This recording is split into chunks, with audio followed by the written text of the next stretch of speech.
चेतन को है उपयोग रूप, बिन मूरत छिन्न मूरत रूप। स्वरूप तो इतना सा है, पॉजिटिव निगेटिव, लेकिन ये अपने स्वभाव में नहीं रहता है जीव। वो पर का कर्ता भोक्ता स्वामी बनता है, इसलिए उसको सम्यक दर्शन नहीं हो पाता है।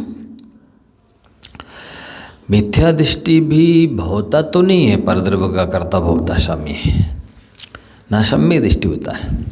मिथ्या दृष्टि केवल मानता है, और मान्यता की वजह से ही संसार बढ़ाता है। 4 गति 84 लाख योनियों में भटकता है, दुख उठाता है। तो आप और हम पर द्रव्य की कर्ता नहीं है। किस रूप में? ना हम किसी को सुखी बना सकते हैं ना दुखी बना सकते हैं। ये निश्चय निश्चय कथन किया जा रहा है। व्यवहार निश्चय कथन अलग होगा, उसको बताएंगे। वो निमित्त नैमित्तिक संबंध व्यवहार निश्चय तो है, लेकिन जिस दृष्टिकोण से सम्यक दर्शन होने वाला है उसको समझने की आवश्यकता है। ना किसी के प्राण ले सकते ना किसी को जीवन दे सकते। मैंने इसको जिलाया, आप ऐसा कह करके अपने अहंकार को पुष्ट कर रहे हैं, तो आप अपने मिथ्यात्व को पुष्ट कर रहे हैं। इसके लिए दृष्टांत दिया गया कि देखो, कहाँ तो तद्भव मोक्षगामी जीवंतर स्वामी, और कहाँ पाप के उदय से उनके काष्ठांगार मंत्री ने राज्य हड़प लिया। राजा को मार डाला,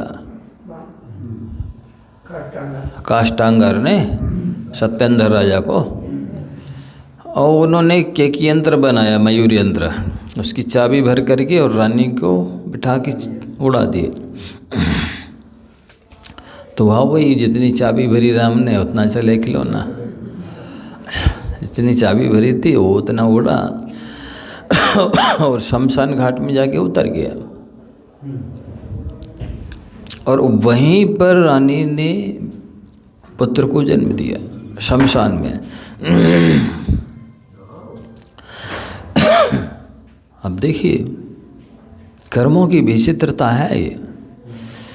और रानी छोड़ करके पुत्र को ऐसे ही आश्रम में चली गई। जीवतात, जियो बेटे, ऐसा आशीर्वाद दे के चली गई। अब बताइए, कौन कर सकता है उसकी रक्षा? उसे कौन बचा सकता है? शमशान में सियार होते, कुत्ते होते हैं, गीदड़ होते हैं, मांसाहारी जानवर होते हैं, कोई भी उसको मार डालेगा, खा लेगा। लेकिन उस जीव की पुण्य का उदय था कि उसी दिन गंधोत्कच सेठ का पुत्र मरा, जन्मा था और मरा जन्मा। सो उसी शमशान छोड़ गया, शमशान में छोड़ने के लिए। और ये इतना सुंदर बालक पड़ा, इसको छोड़ा, उसको उठा लाया। पत्नी से कहता, पगली ये तो जिंदा है, तू कह रही थी मर गया, ले इसे संभाल। और उसने अच्छे से, बहुत अच्छे से उसका पालन पोषण किया, और आगे चल करके उसने गया हुआ राज्य अपना वापस ले लिया। और वो तद्भव मोक्षगामी चरम शरीरी थे। बताओ किसने बचाया उसे? किसने पाला? कोई कर्ता भोक्ता स्वामी था? नहीं था। तो जैसे उस जीव के पुण्य ने उसे बचाया, वैसे ही हर जीव का पुण्य होता है, यदि कोई से कोई बचा रहा है तो। ये दृष्टांत आपको याद रखने हैं, तो कर्तव्य बुद्धि नहीं आएगी कि हमने ऐसा किया। तो कहानी सुन रहे थे पद्म पुराण की, अंजना की, सती अंजना की, कि हनुमान जी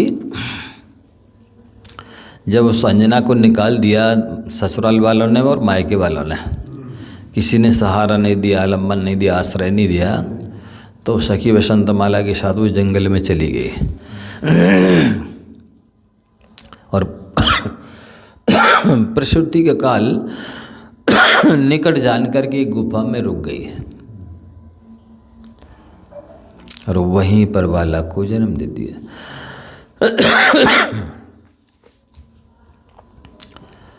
और उसमें एक रहता था गंधर्व देव।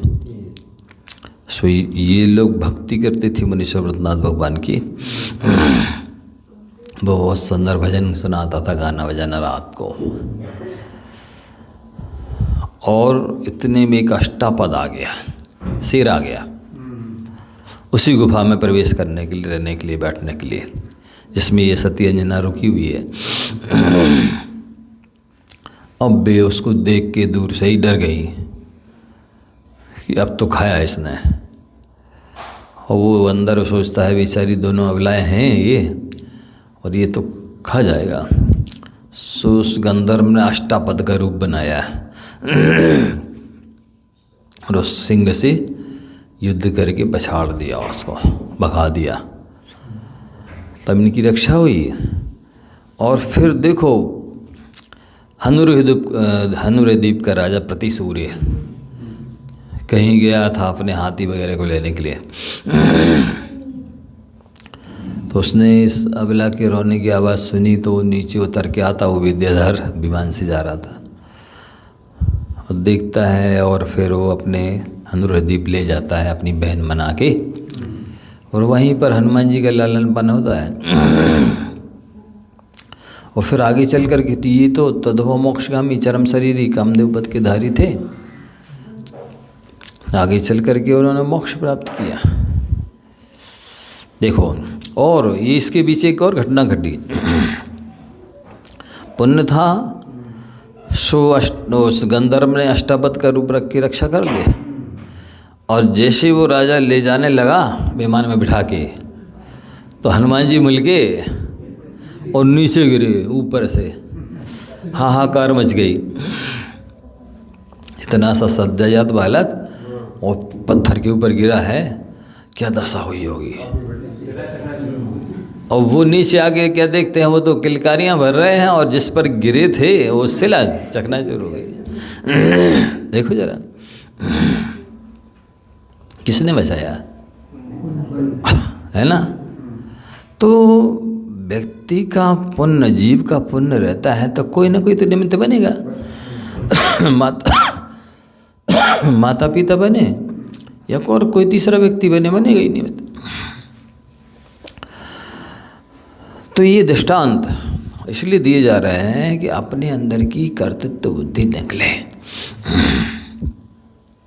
हमें जो अहंकार है कि हमने ये जमाया, मकान बनाई, दुकान बनाए, ये इतने बाल बच्चे पाले पोसे, पढ़ाए लिखाए, शादी विवाह करी, ये किया वो किया, अहंकार तो है ही अंदर में, हमने किया है।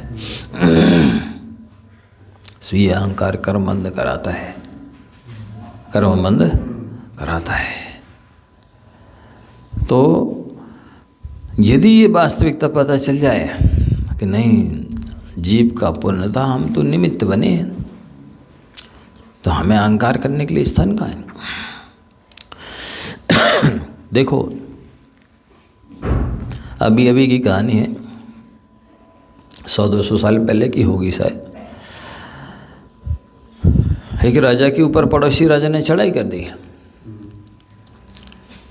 और हुआ ऐसा कि वो राजा सामना करने में सक्षम नहीं था, इसलिए उसने कहा कि जान बची तो लाखों पाए। यदि जान बच गई है तो लाखों पाए, माना लाखों रुपये मिल गए, अथवा दूसरी लाखों पाए और कर लेंगे, जीते रहेंगे तो जीविका के लिए। दोनों अर्थ हो सकते उसके, जान बची तो लाखों पाए। रानी गर्भवती थी, रानी दोनों ही घोड़ा पर बैठ करके और निकल गए देश से बाहर। हुआ ऐसा, वो रास्ते में ही रानी ने बच्ची को जन्म दे दिया। अब राजा रानी अपने हाथ से कभी कुछ किया नहीं, सुख सुविधा में पले बड़े।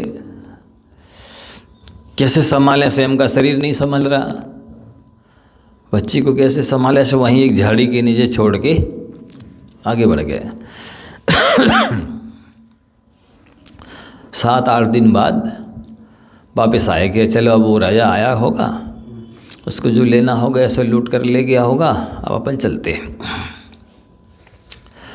उस स्थान पर आए जहाँ उस बच्ची को छोड़ा था।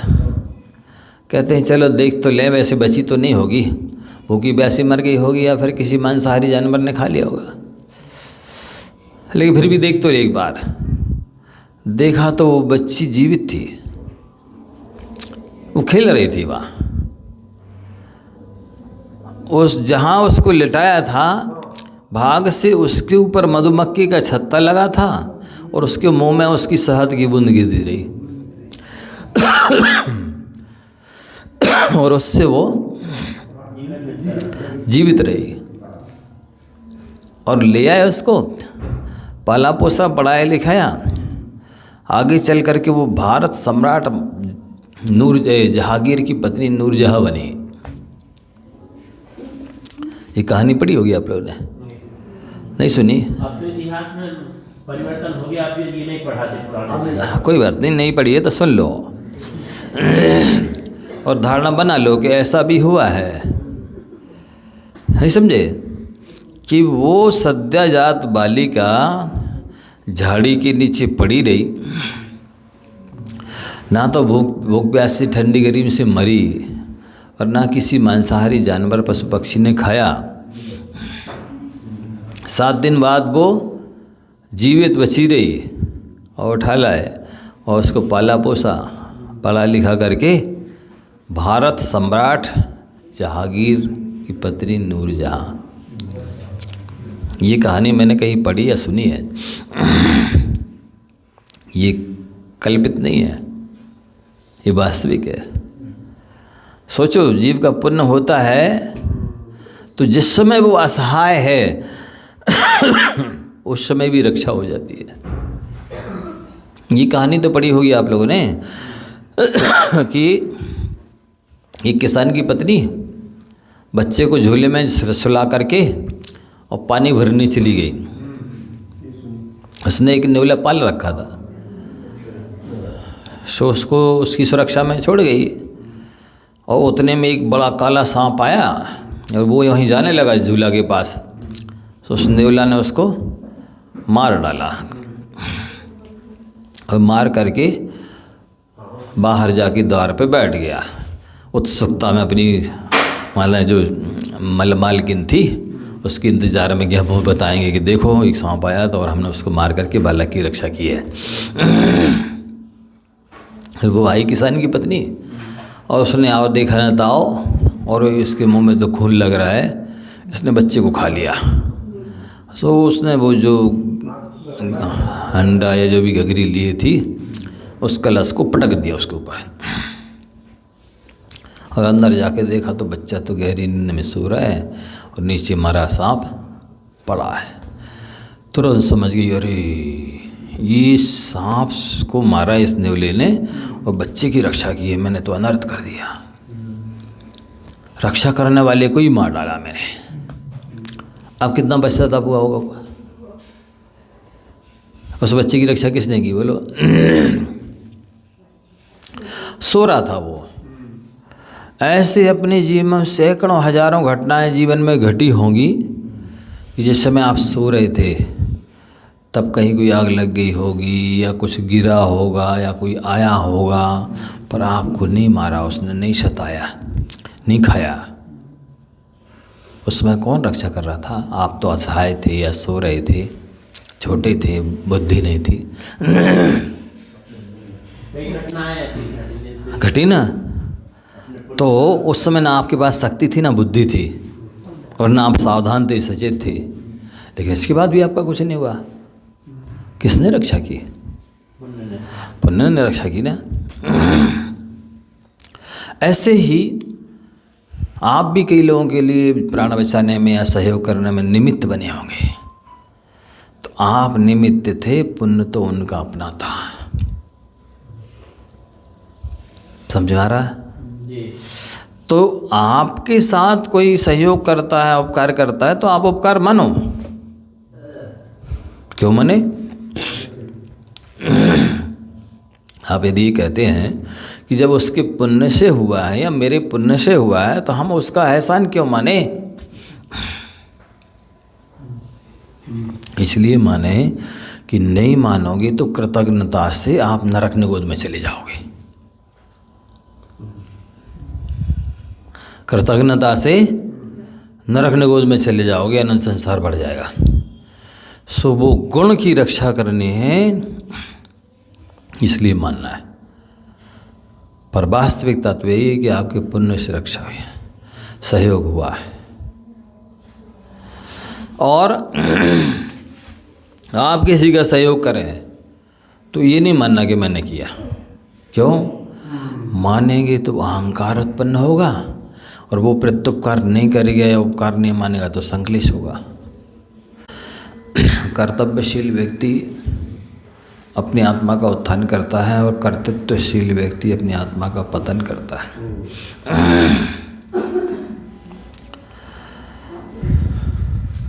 कर्तृत्व धारण ना करे, क्योंकि वास्तविकता यही है कि जब तक सामने वाले का पुण्य नहीं है कोई कुछ नहीं कर सकता। हम तो क्या साक्षात तीर्थंकर प्रकृति की सत्ता के लिए उदय में चल रही है, समोषण में विराजमान है तीर्थंकर परमात्मा। और वे भी जब अपने पोते का मरीज का कल्याण नहीं कर सके तो हमारे में शक्ति के धारी कैसे कर सकते हैं, है ना? तो ऐसा वस्तु स्वरूप समझ करके हम लोगों को कर्तव्य से बचना है। थोड़ा सा उपकार करते हैं किसी का और अपने अंदर में अहंकार धारण कर ले, मैंने इसके साथ ऐसा किया, मैंने उसके साथ वैसा किया, व्यर्थ का कर्म बंद करते हैं, संसार बढ़ाते हैं। गलत धारणा संसार बढ़ाती है, पक्का है। इसलिए धारणा को ठीक बनाना है, और वो तब तक नहीं बनेगी जब तक आप अच्छे से गहन स्वाध्याय नहीं करेंगे, अच्छी तरह से पढ़ेंगे, सुनेंगे, समझेंगे नहीं, तब तक ये धारणा मिटने वाली नहीं है। आप अपने आस पड़ोस में देख सकते हैं, ये सम्यक ज्ञान नहीं होने की वजह से कितने लोग संक्लिष्ट हैं, दुखी हैं, वर्तमान में भी, और कर्म बंद कर रहे से संसार बढ़ रहा है।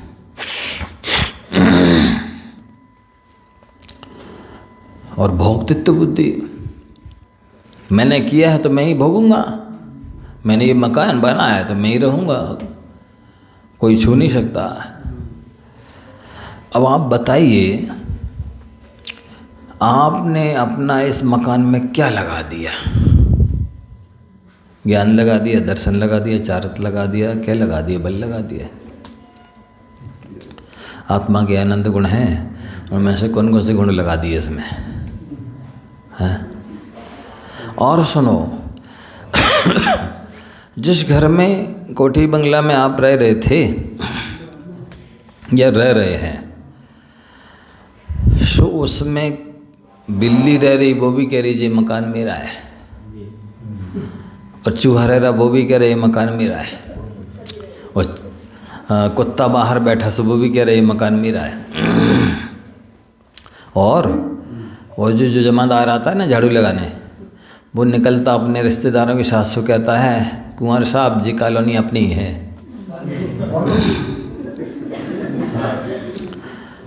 उसके पिताजी ने बनवाई थी, उसका परिवार रहता है, किस बल पर क्या अपनी है?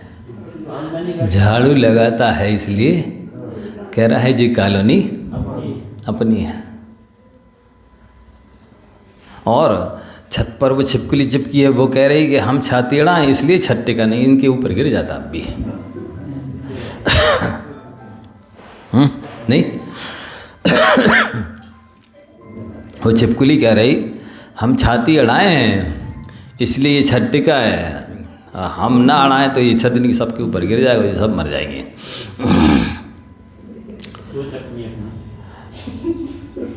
छिपकली जैसी सोच, चूहा बिल्ली जैसी सोच, कुत्ते जैसी सोच, जमादार जैसी सोच, उच्च गोत्री कहलाने वाले पढ़े लिखे कहने वाले लोगों की है। बताइए। मच्छर भनभना कि वो अपना राग सुनाता है, वो भी कि हमारा या तुम्हारा क्या है। वो गाड़ी के नीचे कुत्ता चलता है, वो कहता है कि हमें चला रहे गाड़ी, हम रुक जाएंगे ना, गाड़ी रुक जाएगी। और दैव योग से वो रुका और गाड़ी भी रुक गई। देखो मैंने कहा था ना कि मैं रुकूंगा तो गाड़ी, और जब तक मैं नहीं चलूँगा गाड़ी चल नहीं सकती है। और वो चला और दैव योग से गाड़ी भी चलिए। देखो मैंने कहा था ना कि मैं चला रहा हूँ गाड़ी। तो बताइए क्या वो कुत्ता चला रहा है, रोक रहा है? और यदि वो मान रहा है और वो उसी जैसा हम भी मान रहे हैं तो उस कुत्ते जैसी सोच नहीं है अपनी। एक बार एक मुर्गा बोला कि तुम सब लोग ये बात मानो कि मैं बांग देता हूँ इसलिए सूर्य उदय होता है। यदि मैं बांग ना दूँ ना तो सूर्य उदय होगा नहीं और तुम सब लोग अंधकार में बैठे रहोगे, सोते ही रह जाओगे। लोग बोले हम नहीं मानेंगे, तो बोले हम चले यहाँ से। वो चला गया और दूसरे गांव में गया, देखो मैं यहाँ आ गया तो यहाँ सूर्य उदय हो गया, वहाँ अंधेरा होगा क्या? मैं इधर आ गया तो इधर सूरज उदय हो गया, वहाँ मैं छोड़ के आया हूँ तो वहाँ अंधेरा ही अंधेरा होगा। बताओ सही है? अब वो इस हिसाब से होता है। वो कविता भी एक पढ़ाई जा रही थी पहले। हाँ हाँ। तो ये जो है ना वो उस हिसाब से नहीं सुनो तो, ये वास्तविकता है। अपन सुन करके हंस रहे हैं, लेकिन ये अपनी धारणा मान्यता है। अपन पढ़ रहे, पढ़ा रहे, सुन रहे, सुना रहे, लेकिन धारणा नहीं बदल रहा है। हम नहीं करते तो ये काम होता नहीं। कहना अलग चीज़ है और जानना मानना स्वीकार करना अलग चीज़ है। कहने में तो 2 अंगुल की जिह्वा हिलानी पड़ती है और करने में 5.5 फुट का शरीर हिलाना पड़ता है। तो जीव का स्वरूप समझो, किस चीज़ का करता है, किसका भोगता है, किसका स्वामी है। अनादि काल से लेकर आज तक हम पर के भोगकर्ता बने रहे।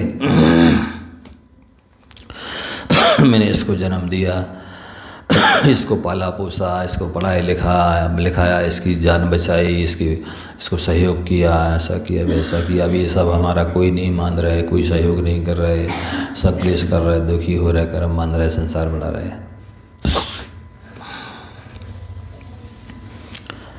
कभी कर्ता बनता है, कभी भोक्ता बनता है, कभी स्वामी मैं इसका मालिक हूँ। कोई हाथ लगाएगा तो हाथ तोड़ देंगे। और 4-4 अंगुल, 1-1 फुट, 1-1 बीतिया, 1-1 हाथ जमीन के लिए सगे भाई को सुप्रीम कोर्ट तक घसीट के ले जाए है। इन अज्ञानियों की दशा ऐसी होती है। एक बार एक बिल्ली की रोटी मिल गई, इतने में दूसरी आ गई। उसने कहा आधी हमें दो। ठीक है बहन ले ले तू आधी। उसने ऐसी काटी कि एक छोटी हो गई, एक बड़ी हो गई। बोले कि नहीं हमें बराबर दो, हम ये वाली लेंगे। उसने कोई बात नहीं, इसको काट देते हैं। अब जो छोटी हुई वो बड़ी हो गई। बोले नहीं वो हम लेंगे, ये छोटी है। हुआ ऐसा था, अभी दोनों आपस में लड़ रही थी, तीसरा आ गया था। उसने कहा तुम लोग लड़ो मत, हम आधी आधी कर देते तुम दोनों को। और उसने ऐसी खाई कि एक छोटी हो जाए एक बड़ी हो जाए। ऐसे करते करते वो पूरी खा गया, ये दोनों देखते रह गए। तो ऐसे ही दो सगे भाई लड़ते हैं, हाई कोर्ट और सुप्रीम कोर्ट जाते हैं। सो पैसा वहाँ जाता है जी, दोनों के दोनों देखते रह जाते हैं। राजरोग नहीं समझते पूरी हैं। वकील उनका होता है भगवान और उसका ऑफिस होता है उनका जिनालय है। सो उसकी वो परिक्रमा करते हैं और उसको भेंट चढ़ाते हैं, पूजा करते उसकी, हाँ, और ऐसी में इनकी ज़िंदगी निकल जाती है। तो कर्ता भोक्ता स्वामी, सगे भाई भाई, माँ पिता पुत्र, पर द्रव्य के पीछे जो यहीं था, यहीं मिला था, यहीं छूट रहा है, लेकिन उसको अपना मान लिया इसलिए दुखी हो रहा है। तुम क्या लाए थे, तुम्हारा क्या चला गया, तुम क्यों दुखी होते हो? कुछ नहीं लाए थे, कुछ नहीं ले जाएंगे, जो मिला था उसे अपना मान लिया इसलिए दुखी हो रहे हैं। कोई ऐसा है महाराज कि एक श्लोक जैसे आया है, हाँ अयम निजम परम व्यक्ति गणना हाँ। उदार कर्ता नाम तु वसुधैव कुटुंबकम। बाम महाराज जी के प्रवचन सुनना पड़ेंगे आप लोगों को भैया, हमारे बात, ठीक है? थोड़ी देर हमारे सुन लो, इसके बाद महाराज जी की सुनना।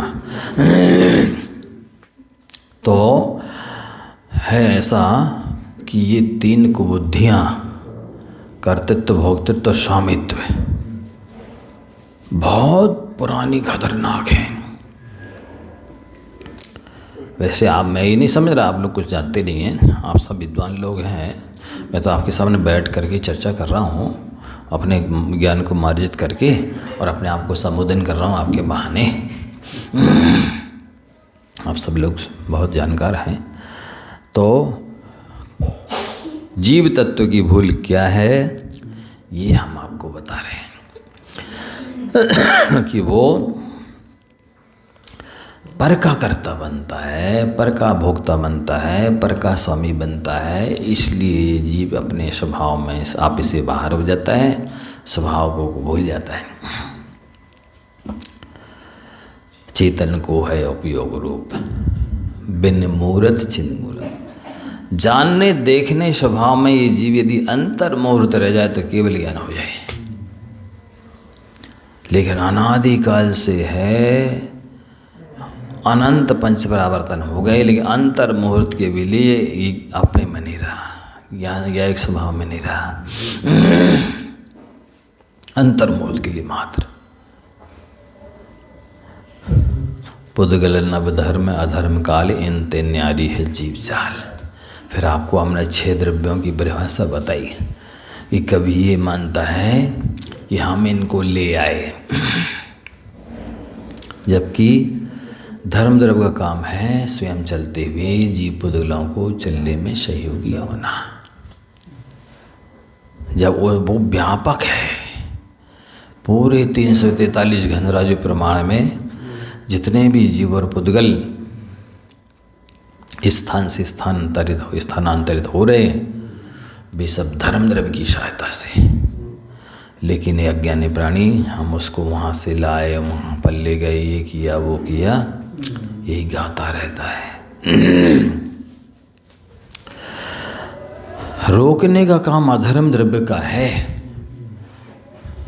मैंने इसको रोका, इसको यहाँ रखा, इसको ऐसा किया, व्यर्थ की अपने मुंह से अपनी प्रशंसा करता रहता है। शास्त्रों में लिखा, इंद्र भी यदि अपनी प्रशंसा अपने मुंह से करे तो तृण से भी लघु हो जाए। इंद्र भी। इसलिए कभी भी अपने मुंह से अपनी प्रशंसा नहीं करनी चाहिए। प्रशंसा दूसरे के मुख से शोभा देती है। स्वयं की प्रशंसा स्वयं के मुख से, परमाणु से छोटा कुछ होता नहीं, लेकिन स्वयं अपनी प्रशंसा करने वाला परमाणु से भी छोटा होता है। आकाश से बड़ा कोई होता नहीं, पर स्वयं की प्रशंसा नहीं करने वाला आकाश से भी बड़ा होता है। तो इन द्रव्यों का लक्षण पाठशाला में पढ़ाने के लिए नहीं है, और न पढ़ने के लिए खाली, न सुनने के लिए, गुनने के लिए है कि हाँ ये इन द्रव्यों का स्थायी लक्षण है, ये करते हैं। चलाने का काम धर्म का, रोकने का काम अधर्म का। हम कौन होते हैं? हमारे पास कैपेसिटी है ही नहीं हम किसी को रोक सके। समस्त द्रव्यों को अवकाश देना अवगाहन देना, स्थान देना, ये आकाशस्य अवगाहः, आकाश द्रव्य का कार्य है। हम और आप देख सकते किसी को स्थान, अवकाश दे सकते हैं, अवगाहन नहीं दे सकते। लेकिन ये अज्ञानी प्राणी मानता है। कभी तो धर्म द्रव्य का जैसा स्वरूप है वैसा आत्मा का मान लेता है, और कभी जो धर्म द्रव्य का कार्य है, उपकार है, परस्पर उपग्रह जीवनाम जैसा, उनके उपकार को अपना उपकार मान लेता है। ये भ्रम इसके अंदर चलता रहता है। काल किसे कहते? काल द्रव्य, बट्टन लक्को हो परमट, छहों द्रव्यों के परिवर्तन में जो निमित्त बनता है वो काल द्रव्य है। नए से पुराना करना, अवस्था से अवस्थांतर को प्राप्त कराना। अब ये यदि आपको सच्चा श्रद्धान होवे, तो मैंने इसको पाल पोस के बड़ा किया, मैंने ये किया, मैं इतने साल का हो गया, ये सब भ्रम मिट जाए। काल द्रव्य का काम है ये। यदि वो जीव स्वयं अपनी आयु बंद करके नहीं आया होता तो आप पाल पोस सकते थे? माँ की गोद में भी बेटा मर जाता है जब आयु नहीं होती है, पुण्य नहीं होता है तो। और पुण्य होता है एक बच्चे को उसकी जन्म हुआ और उसकी माँ ने कोई देख ना पाए, सो उसमें पिटारे में फेंक गई, नदिया में पटक गई, एक सांप ने उसको, बच्चे को ऐसा लपेट लिया। वो बहता बहता आया, और जब वो घाट आ गया जहाँ पर लोग कपड़े धो रहे थे, स्नान कर रहे थे, वहाँ लोगों ने देखा अरे कोई बच्चा सा बहता आ रहा है। सुबह वहाँ पास में लाके और उस सांप ने छोड़ दिया उसको, लोगों ने उसको पकड़ के ले गया, पाल पोस लिया।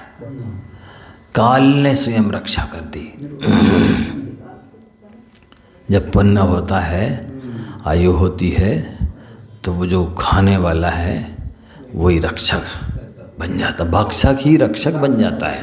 और जब पाप का उदय होता है तो रक्षक ही भक्षक बन जाता है।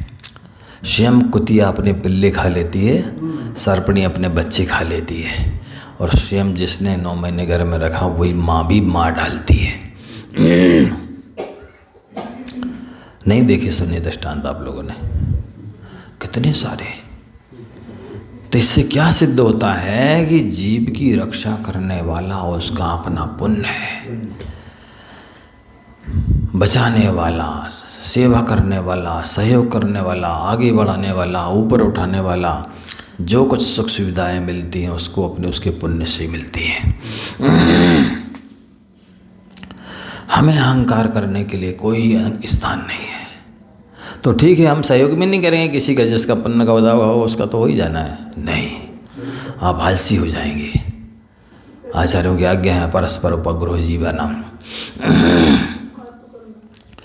क्यों करना? क्योंकि हमें अपनी दया बढ़ानी है, हमें अपनी करुणा को, अहिंसा को वृद्धिंगत करना है, आलस को छोड़ना है, अपने गुणों को बढ़ाना है। तो हमें ये करना होगा, लेकिन कर्तृत्व नहीं धारण करना होगा, और उपकार न माने तो संकलिश नहीं करना होगा। ये उपदेश है। पुजुगल, ये जो 20 गुण हैं, आप 5 इंद्रियों के द्वारा जन्म से लेकर अब तक या अनादिकाल से लेकर के जो भी भोग करते चले आए, आपने पुद्गल को भोगा है। आत्मा के ज्ञान स्वभाव को, आत्मा के सुख स्वभाव का भोग नहीं किया। ऐसा कह रहे हैं। तो इनको वो मिथ्यादृष्टि अज्ञानी बहिरात्मा नहीं जानता। कभी सुन लिया होगा पाठशाला में, पढ़ लिया होगा, सो बस वो परिभाषा तक ही रह गया, सुनने सुनाने तक, पढ़ने पढ़ाने तक ही रह गया। जीवन में आत्मसात नहीं हुआ। तो अब देखना, और आगे चर्चा चल रही है। अभी तक क्या समझा कि हमें कर्तृत्व, भोक्तृत्व, स्वामित्व बुद्धि से बचना है। कर्तव्य तो करना है, लेकिन कर्तृत्व धारण नहीं करना। जो बाकी के द्रव्यों का स्वभाव है, नेचर है, गुण धर्म है, उसको आत्मा का नहीं मानना। पुद्गल धर्म धर्म आकाश काल, इससे भी बचना है। अब और कैसी मान्यता रहती है मिथ्या दृष्टि की, आगे अपन देखते हैं। मैं सुखी दुखी में रंग के राव, मेरे धन ग्रह साता वेदनी का उदय होगा तो क्या मान लेगा, मैं तो बहुत सुखी हूँ, हमें कोई कष्ट नहीं है। वो भूल गया कि ये सुख स्थायी नहीं है, शाश्वत नहीं है, स्वाधीन सुख नहीं, आत्मिक सुख नहीं है। ये साता वेदनी के द्वारा प्रदत्त सुख है, तो ये स्थायी नहीं है, क्षणभंगुर है। हम तो सुखी हैं, ऐसा मान करके ऐसे रह रहे जैसे परमानेंट यहीं रहना है, ऐसे सुखी बने रहेंगे। ना सुख घटेगा, ना बढ़ेगा, ना नष्ट होगा, कुछ नहीं होगा। कभी ऐसा तक होता है हम तो बहुत दुखी है। आत्मा के ओरिजिनल स्वरूप कोई भूल गया कि ये सुख दुख साता असाता के द्वारा दिए जाने वाले हैं, मेरा ये स्वभाव नहीं है।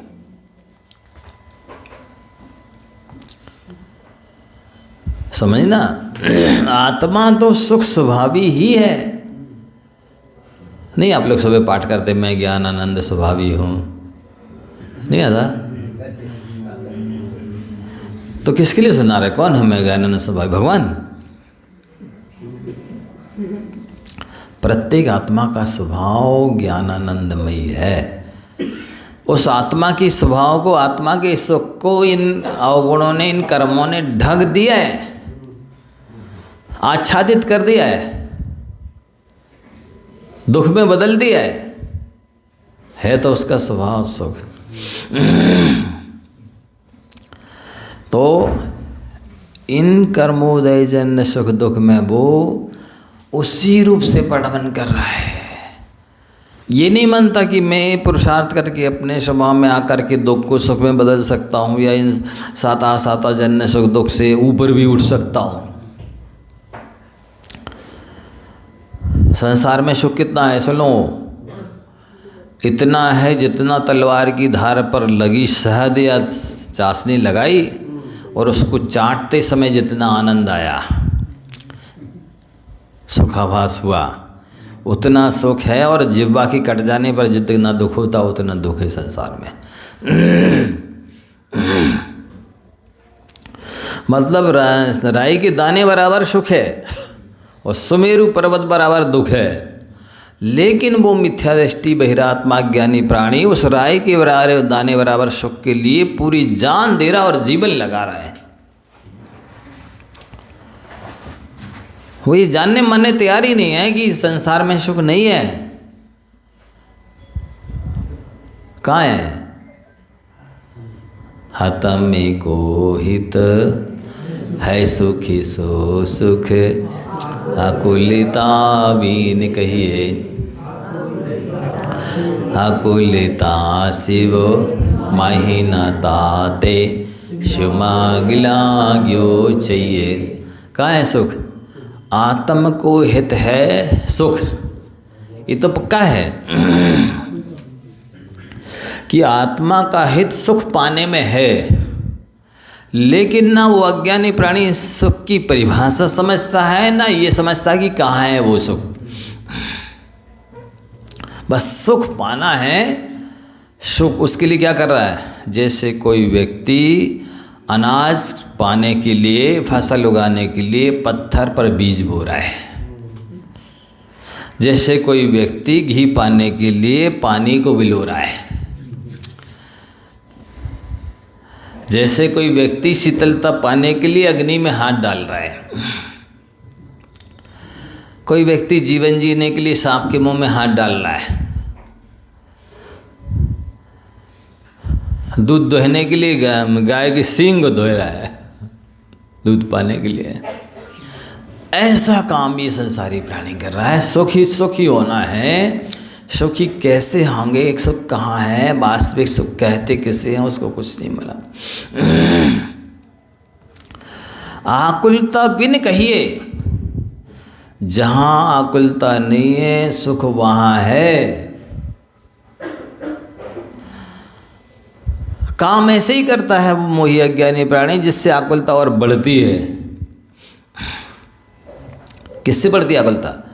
आप जितनी ज़्यादा कोठी बंगला बनाओगे, जितनी ज़्यादा फैसिलिटी जोड़ोगे, जितने सुख सुविधा के साधन जोड़ोगे, उतना ज़्यादा आकुलता बढ़ेगी, क्योंकि उन सबका मैनेजमेंट करना पड़ेगा ना, उन सबका रख रखाव करना पड़ेगा ना, उन सबका बिल भुगतान करना पड़ेगा ना। तो इन सबसे आकुलता बढ़ेगी कि घटेगी? तो बढ़ेगी तो सुखी कहाँ से होगे? जितनी बड़ी ढोल खरीदोगे उतनी बड़ी पोली भी तो आएगी साथ में, है नहीं आएगी? सुविधा दिखती है, सुविधा के पीछे छुपी दुविधा नहीं दिखती है मिथ्या दृष्टि को, अज्ञानी वैरात्मा को।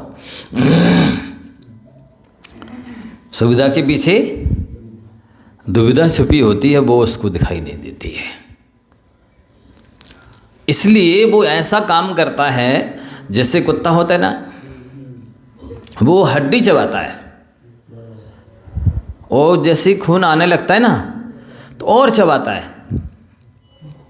और खून आता है तो और चबाता है, पर वो ये नहीं जानता है कि ये खून आ कहाँ से रहा है। उस हड्डी में से आ रहा है कि खुद की दाढ़ कट रही है उसमें से आ रहा है। इतना ज़्यादा चबा लेता है कि वो असहनीय पीड़ा हो जाती है। यही दशा इन संसारी प्राणियों की हो जाती है। ये भोग भोगते हैं और मानते हैं कि भोगों में से आनंद आ रहा है। आनंद तो उसके शरीर, उसकी आत्मा में से आ रहा था। भोगों को इतना भोग आ कि खुद को ही भोग। किसको सुना रहे?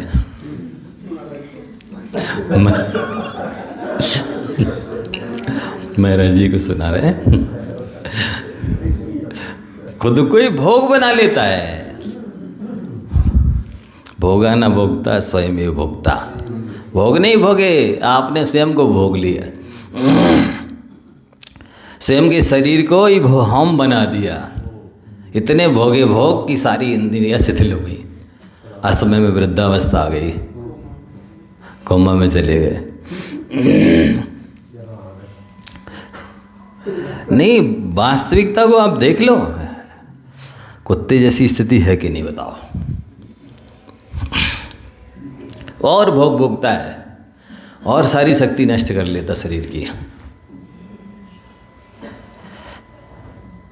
सारी इंद्रियां शिथिल हो जाती है, कमर घुटने सब खराब हो जाते हैं। तो ये बहिरात्मा की दशा बताई जा रही है। मैं सुखी, मैं दुखी। किस कर्म की वजह से हो रहा था वो? साता और असाता की। लेकिन मान लिया उसने आत्मा का स्वभाव, और वैसी मन बन गया। कभी अंतराय कर्म का उदय हुआ, कुछ नहीं हुआ सामग्री, हम तो गरीब आदमी। और कभी लाभांतरा का छाया हुआ, अपने यहाँ तो पर्याप्त है, सब कुछ ठीक है, वाह बहुत है, खूब है। पर भूल जाता है ये कर्मों की देन है, और कर्म दे सकता है तो ले भी सकता है।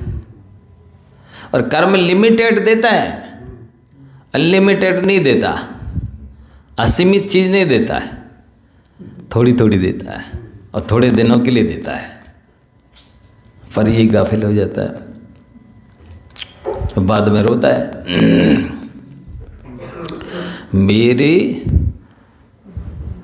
मैं रंग रहा हूँ, मेरे धन ग्रह गोधन प्रभाव। कभी मानता है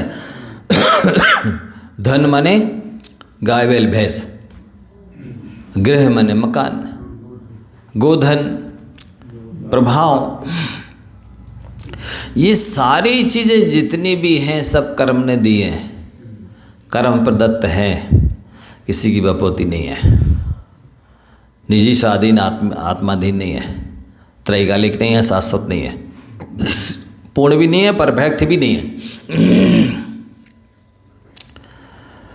आपके शरीर में एक एक रोम कर्म के उदय से आया है,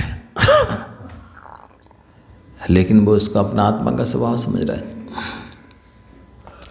ये सारी मिथ्या दृष्टि की धारणा बताई जा रही है, और ऐसे इसी में जी रही है सारी दुनिया, संसार इसी में झूल रहे हैं। हम ऐसे हैं, हम ऐसे, कुछ पाप का फल भोग रहे हैं, कुछ पाप बांधने, हम पाप का फल भोगने की तैयारी कर रहे हैं, पाप का फल भोगने की तैयारी कर रहे हैं, और कुछ पाप का फल भोग रहे हैं। कुछ अज्ञानी है, कुछ मानी है, ज्ञानी बिरले है। तो समय हो गया है। देखो हर चीज से पता चलता है कौन कितना रस ले रहा है, किसमें कहाँ है, कौन कितने गहरे में, सब पता चल जाता है। कितना ज्ञान है, कितना वैराग है, कितनी आसक्ति है, कितनी विरक्ति है, सब समझ में आता है। जब वाणी की ज्ञानते सूझे लोकालोक, सो वाणी मस।